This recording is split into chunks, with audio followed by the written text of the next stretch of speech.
Welcome back to my YouTube channel. Make sure to like and subscribe to the channel for more interesting stories like these.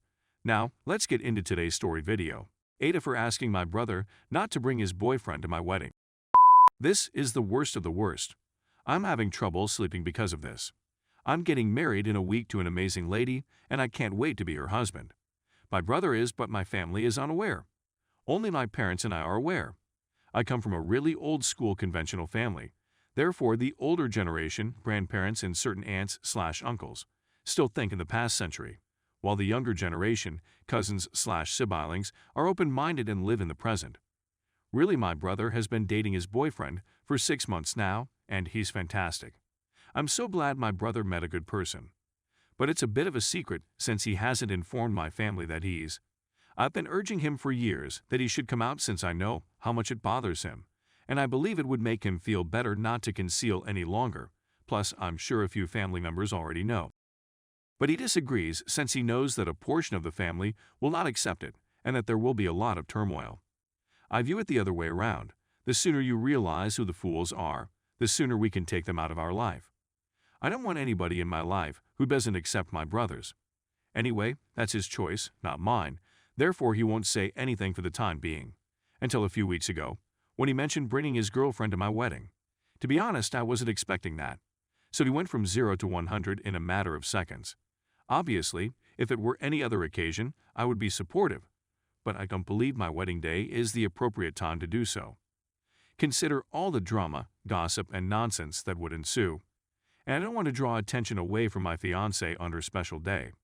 And I don't want to have to worry about it on my wedding day, which I believe is a fair cause. When I asked him why my wedding day, he said that he wants to celebrate love with the two people he cares about the most, me and his partner. This is really painful. If I had to, I would fight my whole family for my brother and never speak to them again. But my wedding day is meant to be a celebration, not a family conflict, and I can't do this to my bride because it would destroy our future. I didn't even inform her since she is already anxious and I didn't want to add her worry. With a heavy heart, I requested him to come to the wedding alone, and I hope he understands. He burst out weeping and stormed out of my home without saying anything. The next day, I received a text from him saying, "Don't worry, I'm going alone." I tried contacting him, but he didn't answer, and my parents don't seem to understand what's going on since they didn't say anything.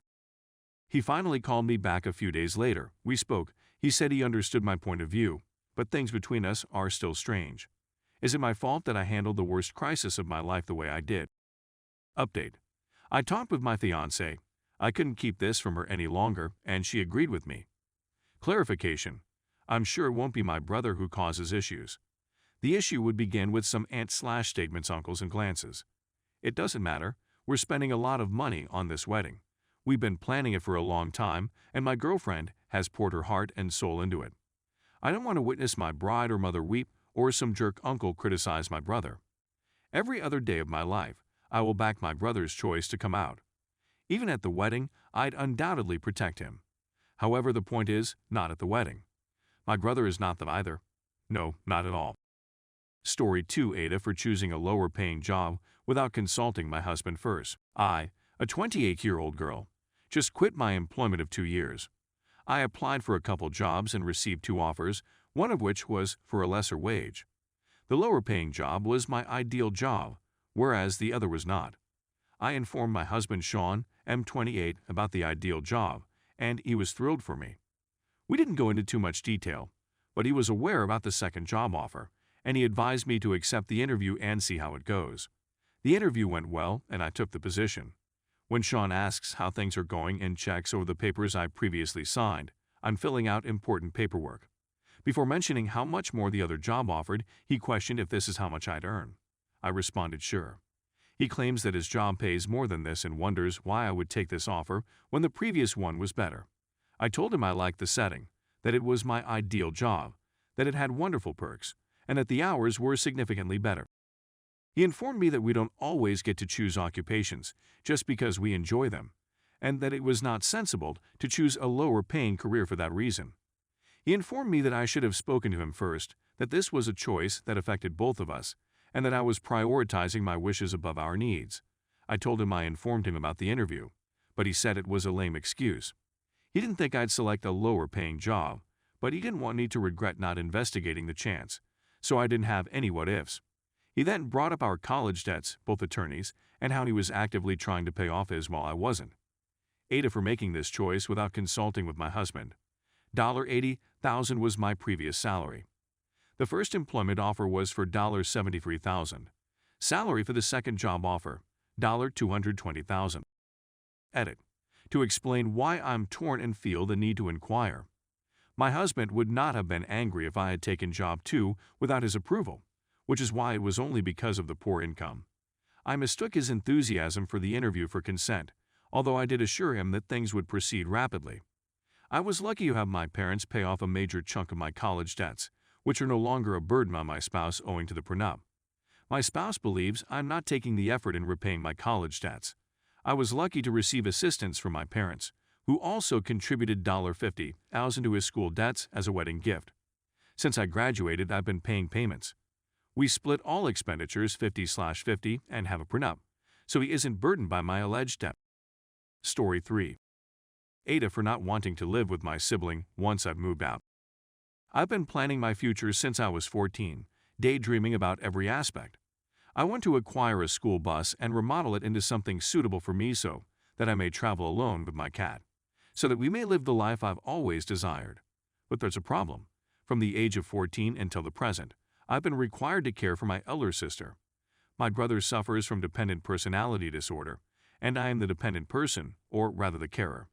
I was happy with this, despite the fact that it practically deprived me of my whole childhood since I was assisting my sister. They couldn't accomplish anything on their own, and we couldn't afford to get them expert assistance or find out how to provide them dependence while also dealing with their personality condition. I don't blame my sister for being reliant on me, and up until now, I'd been good with caring for them. My mother constantly reminding me that I need to account for my sister at my bus floor layout, and that I'm bringing my sibling with me, right? And how I can't possibly leave my sibling with them. It's quite aggravating. I want independence, I want to live by myself, and I want to travel by myself. I can't imagine sharing such a little room with someone else. I've stated how my future just does not account for another person, and how I believe it's past time for me to stop caring for my elder brother, and for them to step up and finally provide their kid with the professional assistance that they need. That they ultimately take the plunge and become parents. But they keep accusing me of wrongdoing. I'm the only person my sister feels completely secure with. I'm not going to leave them in the dust. It's taxing, but I'm beginning to understand their point. I feel like a jerk because my sibling relies on me to be a caregiver, which I have done willingly since I was 14 years old. But I also feel like I'm not the jerk since I spent my whole adolescence babysitting someone older than me, and I finally found a place where I can be happy by myself. I should be allowed to live my life without being pushed into a caretaker position that exists only because my parents refuse to step up and do their duties. I feel like I should simply purchase an apartment and let my sister move in with me, but I don't want to give up my whole life plan and ideal for this. I'm feeling self-centered. Update. I have a job, but I've spent most of my money on paying my parents to assist with expenses. I'll check if I can obtain a raise since I work in a stereotyped low-wage job for adolescents. If I get it, I won't tell my parents and will use the difference to get to my bus stop. I'll obtain it without their knowing once I'm able to purchase it, and my closest friend has agreed to let me store the bus at their home while they renovate since they understand my predicament. I'll accomplish this in secret under the guise of spending time with a buddy, while really remodeling the bus into a house. This will undoubtedly take some time for me to finish due to the purchase and renovation. It will most likely take me a year, but once completed, I want to give my family a week's notice that I will be leaving. If all goes as planned, I'll be able to complete my bus discreetly, giving them some time to take up as parents or get expert support for my sister.